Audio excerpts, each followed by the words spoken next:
សាក់លើកទី1ឯងហើយក៏ធ្វើព្រឿមួយមុខទៀតខ្លាចមួយមុខទៀតខ្ញុំអត់ចេះហូបថ្ងៃនេះមានគ្រឿងសមុទ្រដែរបកាមឹកអីអញ្ចឹងណាមានបន្លែប្លុកបន្លែយើងចូលចិត្តអីយើងដាក់នឹងខ្ញុំមានសាច់គោបកាមឹកហើយយើងរយល្ងលើនឹងតិចឲ្យវាតំណងហូបហើយឈ្ងុយខ្ទឹមសម្ទេសបុកចូលគ្នាឲ្យម៉ត់ហើយខ្ញុំដាក់ទៅហ៊ូទៅមកល្មម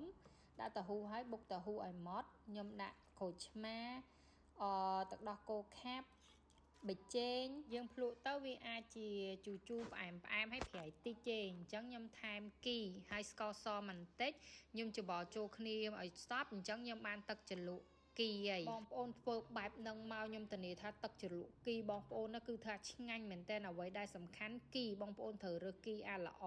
ដាក់ដូចខ្ញុំតែប៉ុណ្្នឹងមកខ្ញុំធានាថាមកឆ្ងាញ់ជាប់ចិត្តហ្មងម្លងពេលចាំកម្ដៅពោះជាមួយ Gainsbourg តិចសិនរសជាតិគេឆ្ងាញ់លើសពីស្រាបៀរធម្មតាហើយស្រួលផឹកហ្មងណាទៅតែទាញចេញពីទូទឹកកកជាក់អញ្ចឹងហើយជាមួយនឹងអូយនិយាយអត់ចេញហ្មងដឹងតែឆ្ងាញ់យ៉ាងណានៅមឹកសាច់ឡើងក្រាស់ហើយស្រស់ទៀត